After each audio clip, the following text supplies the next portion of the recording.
June 1వ తేదీ నుంచి విశాఖ కేంద్రంగా రైల్వే జోన్ కార్యకలాపాలు ప్రారంభించాలని ఏపీ ప్రభుత్వంతో పాటు ఈరోజు చూసుకుంటే రైల్వే కూడా నిర్ణయించింది. అయితే జోన్ అనేది దాదాపుగా 3 దశాబ్దాల కలగా ఉత్తరాంధ్ర ప్రజలు చెప్పుకుంటున్నారు.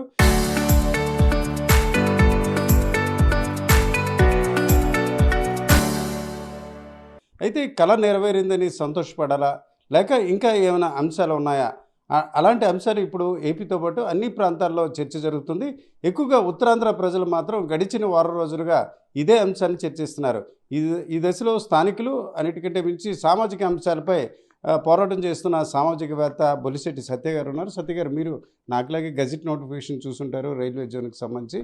ఆ రైల్వే జోన్ అంశాలపై గతంలో కూడా కొన్ని అంశాల్లో మీరు కొన్ని సందర్భాల్లో ప్రస్తావించారు. ఈ జోన్ రాక ఎట్లా అనిపిస్తుంది? జూన్ 1వ తేదీ నుంచి కార్యకలాపాలు కూడా ప్రారంభించాలనే అంశాన్ని మీరు ఏ విధంగా భావిస్తున్నారు?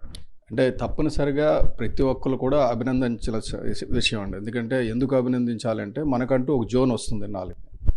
అయితే 2019లో పీయూష్ గోయల్ గారు వాల్టర్ డివిజన్ లేకుండా గుంటకల్, గుంటూరు, విజయవాడతో జోన్ ఇచ్చేశారు.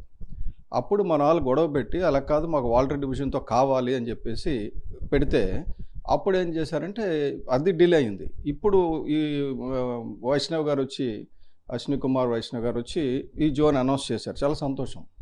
అయితే ఇది ఎలాగుందంటే ఆవు తల మీరు తీసుకోండి, పొదుగు పక్క వాళ్ళు తీసుకుంటారు, పాలు పక్క వాళ్ళు తీసుకుంటారు అన్నట్టు ఉంది. ఎందుకంటే వాల్టర్ డివిజన్లో మెయిన్ ఇన్కమ్ కేకేలైన్ ఇన్కమ్. అది వదిలేసి పాసింజర్ ఇన్కమ్ మీరు తీసుకోండి, ఫ్రైట్ ఇన్కమ్ వాళ్ళకి ఇద్దామని చెప్పేసి అంటే సేమ్ థింగ్ అయింది. ఇదివరకు ఏదైతే భువనేశ్వర్కి వెళ్ళిపోయిందో జోన్ ఇన్కమ్, ఇదివరకు ముందు అయితే సౌత్ ఈస్టర్న్ రైల్వే ఉన్నప్పుడు వెస్ట్ బెంగాల్కి వెళ్ళిపోయింది. తర్వాత ఇప్పుడు ఏమైందంటే భువనేశ్వర్కి వెళ్ళిపోయింది. అది ఇప్పుడు మనకి రావాల్సింది రాకుండా ఏదైతే కిందటి సంవత్సరం చూస్తే 11,700 కోట్లు చిల్లర ఇన్కంలో 7,000 కోట్లు కేకేలేని ఇన్కమ్. అంటే ఇప్పుడు జోన్ అవతలు ఇచ్చేస్తున్నారు, కేకేలేని అటు ఇచ్చేస్తున్నారు అంటే 7,000 కోట్లు తీసి ఆ 4,000 కోట్లు యాడ్ చేసినట్టు. It's of no use. ఇక్కడ ఎంపీలు ఏం చేస్తున్నారు? ఎందుకంటే మనకు అన్ఫార్చునేట్గా ఏమవుతుందంటే ఇక ఎవరు స్థానిక నాయకులు ఉండరు. స్థానిక ఉత్తరాంధ్ర నాయకులు ఎవరు కూడా డెసిషన్ మేకింగ్లో ఉండరు. వాళ్ళు ఉన్నా కూడా సత్యబాబు లాంటి వాళ్ళు ఇంకెవరైనా ఉన్నా కూడా వాళ్ళు డెసిషన్ మేకింగ్లో ఉండరు. ఇప్పుడు అనకాపల్లికి ఒక ఇంపోర్టెడ్ ఎంపీ వచ్చారు, విశాఖపట్నంకి ఒక ఎంపీ ఉన్నారు, ఆయనకు సొంత ఆస్తులు ఉన్నాయి, సొంత వ్యవహారాలు ప్రాబ్లమ్స్ ఉంటాయి. కాబట్టి విశాఖపట్నం గురించి గట్టిగా మాట్లాడే అవకాశం లేదు. డెఫినెట్గా నేను దీన్ని అంటే 100% కేకేలని ఇంక్లూడ్ చేసి ఉండాలి. ఎందుకంటే అక్కడ రెవెన్యూ మైన్స్కి సంబంధించిన రెవెన్యూ ఒరిస్సాకి ఇలాగే వెళ్తుంది, ఎందుకంటే ఒరిస్సా అమ్ముతుంది కాబట్టి. ఫ్రైట్ మనకు రావాలి కదా, విశాఖపట్నం నుంచి ఎక్స్పోర్ట్ అవుతుంది కదా. 1960లో ఇది రైల్వే జోన్ స్టార్ట్ చేశారండి, రైల్వే వర్క్ స్టార్ట్ చేశారు. 67కి అది ప్రారంభమైంది, 1966కి ప్రారంభమైంది. అంటే దాదాపు 60 సంవత్సరాలుగా విశాఖపట్నం ద్వారా జపాన్కి సరుకు వెళ్తుంది కిరండోల్ లైన్ నుంచి. అది ఉత్తరాంధ్ర గుండు చప్పుడు లాంటిది. అంటే ఆ రైలు చప్పుడు మనకు కావాలి, దాని కాలుష్యం మనకు కావాలి, పట్టాలు మనం మెయింటైన్ చేసుకోవాలి, ఇన్కమ్ మాత్రం ఒరిస్సాకి ఇస్తానంటే ఈ రాజకీయ నాయకులు ఎలాగ ఒప్పుకుంటున్నారు? ఏం చేస్తున్నారు? కనీసం అందులో సింహభాగం మనకు కావాలి. 7,000 కోట్లలో కనీసం 5,000 కోట్లు మనకు కావాలి, 2,000 కోట్లు కలిస్తే ఒరిస్సాకు పోనండి అన్నిటి ఉండాలి. అంతే తప్ప ఇది తప్పనిసరిగా రాజకీయ నాయకుల నిర్లక్ష్యం. వీళ్ళకి ఏంటంటే ఎక్కడైనా పెద్ద పెద్ద ఫ్యాక్టరీలు వస్తున్నాయి, పెద్ద పెద్ద ప్రాజెక్టులు వస్తున్నాయంటే ఆ కమిషన్ల మీద ఇంట్రెస్ట్ కనబడుతుంది. ఏ ప్రభుత్వం వచ్చినా సరే వీటి మీద ఇంట్రెస్ట్ కనపడటం లేదు. ప్రజానాయకులు స్పందించాలి. ఓకే, మీరు ఇట్లా చెప్పిన మాటలో కొన్ని పాత అంశాలు మనం చర్చించుకుంటే, ఈరోజు మాజీ మంత్రి గుడివాడ అమర్నాథ్ ఆయన ఈ జోన్ గురించి పాదయాత్ర చేశారు. పల్లా శ్రీని గారు కూడా ఇప్పుడున్న టీడీపీ అధ్యక్షులు, ఆయన కూడా చాలా వరకు దాని గురించి, చివరికి ఇప్పుడు బీజేపీలో ఉన్న మాధవ్ గారు కూడా దీని గురించి లేఖ రాశారు. కానీ ఇట్లాంటి కీలకమైన నాయకులు అంటే ఎక్కడి నుంచి వచ్చారన్న విషయం పక్కన పెడితే, ఇంత కీలకమైన నాయకులు వచ్చి అరకు ఇంపార్టెన్స్, కేకేలైన ఇంపార్టెన్స్ గురించి మీరు మాట్లాడుతున్నారు, కానీ వాళ్ళు ఎందుకు మాట్లాడలేదని మీరు అనుకుంటున్నారు? ఏదైనా ఇంట్రెస్ట్ ఉంటే తెలుస్తుందండి. నాకు కూడా తెలిసింది కాదు కదా, తెలుసుకుంటే తెలుస్తుంది. వాళ్ళకి తెలుసుకోవాలని ఇంట్రెస్ట్ లేదు. ఏదో కాగితం వస్తుంది, మాట్లాడతారు, ఈ పాదయాత్ర చేయమంటారు, చేస్తారు. ఈలోటి పాదయాత్రలు చాలా చేశారు కదా. వైజాగ్ స్టీల్ ప్లాంట్ గురించి ఏమైంది? వైజాగ్ స్టీల్ ప్లాంట్ గనులు లేవు. సో వైజాగ్ స్టీల్ ప్లాంట్ గనులు లేవు. ఇప్పుడు ఏదో జపాన్కి గనులు తీసుకెళ్తున్న రైల్వే లైన్ కూడా మనది కాదంటే, విశాఖపట్నం కాదంటే ఎలాగవుతుంది? కాబట్టి వాళ్ళు తప్పనిసరిగా స్పందించాలని నేను కోరుకుంటున్నాను. నేను ముఖ్యమంత్రి గారికి, మన ఎంపీకి, మన మంత్రులకి అందరికీ కూడా నేను రిక్వెస్ట్ చేసేది ఏంటంటే, దీని మీద మరోసారి వాళ్ళతో చర్చించండి. వాల్టర్ డివిజన్ యాడ్ చేయకుండా విశాఖపట్నం అని పేరు పెట్టి విశాఖపట్నం ట్రాఫిక్ని వాళ్ళు మనకు వదిలేసి, పాసింజర్ ట్రాఫిక్ ఇన్కమ్ 800 కోట్లంతా మనకు వదిలేసి 7,000 కోట్లు దారదత్తం చేయడం అనేది ఎట్టి పరిస్థితుల్లో సమంజసం కాదు. దీని గురించి చర్చించాలి. వీళ్ళు కానీ ఉద్యమం చేయకపోతే మళ్ళీ ఇంకొక ఉద్యమం వస్తుంది. డెఫినెట్గా నేను దాన్ని ముందుకు తీసుకెళ్తాను. జనరల్గా రైల్వే అనేది నేషనల్ ప్రాపర్టీ. ఒక ప్రాంతం, ఒక రాష్ట్రం, ఒక భాష అట్లాంటిది ఉండదు. ఇట్లాంటప్పుడు మన ఉత్తరాంధ్ర ప్రజలు అవ్వచ్చు, ఆంధ్రప్రదేశ్ వాణి వినిపించి ఆ రోజు చూసుకుంటే విభజన హామీల్లో భాగంగా ఇట్లాంటిది ఇది ఒక అంశంగా చెప్తున్నారు. అయితే ఇప్పుడు ఫీజిబిలిటీ లేకపోవడం వల్ల ఈ కొత్త వలస నుంచి అరకు లైన్ని అందులో కలిపాము రాయగఢ డివిజన్లో అని చెప్తున్నారు. అదే సమయంలో చూసుకుంటే ఈ కేకే లైన్, కేఆర్ లైన్ను పూర్తిగా రాయగఢ డివిజన్ టెక్నికల్ సిచ్యువేషన్ వచ్చేంత వరకు నిర్వహణ బాధ్యత మాత్రం విశాఖపట్నం నుంచి చేయాలంటారు. అంటే ఇక్కడ మీరు చూసారు 2 అంశాలు. ఏ రకంగా దీన్ని మీరు పరిగణలోకి అంటే తీసుకుంటే కష్టం మీరు పడండి, ఇన్కమ్ వాళ్ళు తీసుకుంటారు అంటున్నారు. అది కరెక్ట్ కాదు. అదే చెప్తున్నాను. ఎందుకంటే మనకి రాష్ట్ర విభజనలో ఎలాగైతే అన్యాయం జరిగిందో, ఏదైతే ఆదాయం వచ్చి హైదరాబాద్ని తెలంగాణకి ఇచ్చేసి ఆదాయం లేకుండా, రాజధాని లేకుండా ఎలా వదిలేశారో, ఇప్పుడు కూడా డబ్బు వచ్చి కిరణ్ లైన్ని రాయగడకు వదిలేసి చేయడం అంటే ఇది అన్యాయమే. తప్పనిసరిగా మనం రాష్ట్ర ముఖ్యమంత్రి గారు మిగతా వాళ్ళందరూ కూడా దీని గురించి తిరగబడాలి. ఎందుకంటే మనకి ఐటమ్ 8 అండ్ షెడ్యూల్ 13 బైఫర్కేషన్ యాక్ట్లో పెట్టారు జాయింట్ రైల్వే జోన్ గురించి. సో దాని ప్రకారంగా అక్కడ కూడా ఏంటంటే ఫీజిబిలిటీ చూడండి అని ఇచ్చారు. ఫీజిబిలిటీ చూడండి అంటే ఫీజిబిలిటీ, వైబిలిటీ ఉండాలంటే ఈ జోన్కి డబ్బు వచ్చేది ఉండాలి. డబ్బు వచ్చేది పక్క రాష్ట్రంకి ఇస్తే ఫీజిబిలిటీ ఎలాగ అవుతుంది? మీకు మిగతా బోల్డ్ ఇస్తాం, బాగా డెవలప్మెంట్ అన్నీ బాగున్నాయి, కానీ దీనికి ఉన్న ఇన్కమ్ తీసేసి పక్క రాష్ట్రానికి ఇచ్చి ఫీజిబిలిటీ అంటే ఎలాగవుతుంది? కాబట్టి డెఫినెట్గా మన వాళ్ళు దీని మీద డిమాండ్ చేయాలని నేను కోరుకుంటున్నాను. ఓకే, మీరు ఇక్కడ స్థానికంగా చాలా అంశాలపై కొంత అవగాహన ఉంది. కేకే లైను, కేఆర్ లైను ఈ 2 డిఫరెంట్ లైన్స్ ఏ రకంగా ఏర్పడ్డాయి? వీటి వల్ల ఏ రకంగా ఉత్తరాంధ్ర కావచ్చు లేకపోతే విశాఖపట్నం యాక్టివిటీ కొనసాగుతుందని అనుకుంటున్నాను.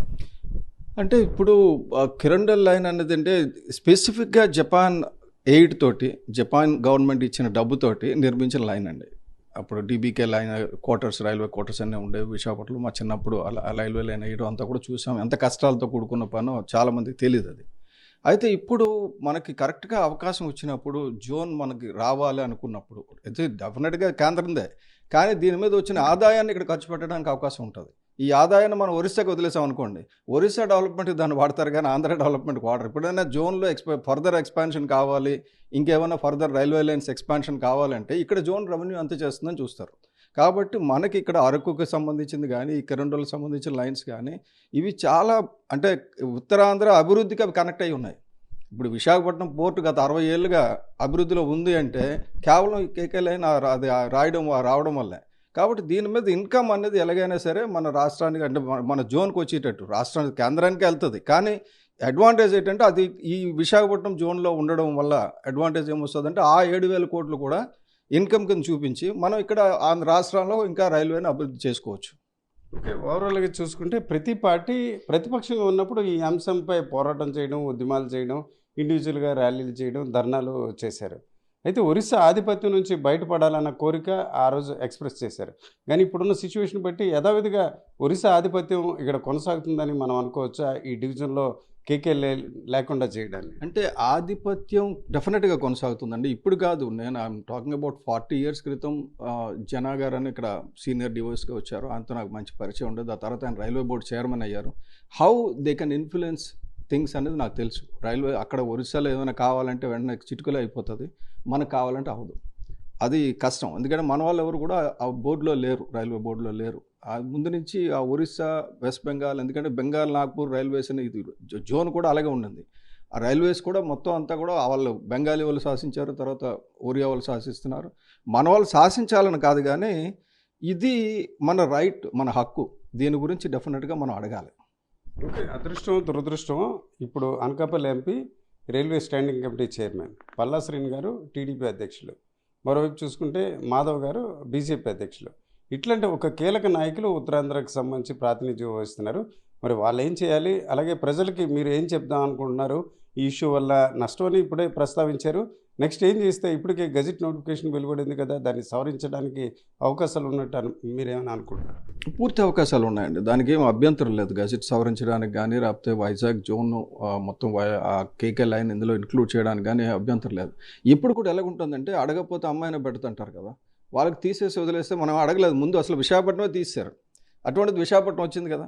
వాల్టర్ డివిజన్ తీశారు, మొత్తం వాల్టర్ డివిజన్ యాడ్ చేశారు. కానీ వాల్టర్ డివిజన్ యాడ్ చేశారు కానీ డివిజన్ ఇన్కంలో 70% తీసి పక్కన పెట్టేశారు.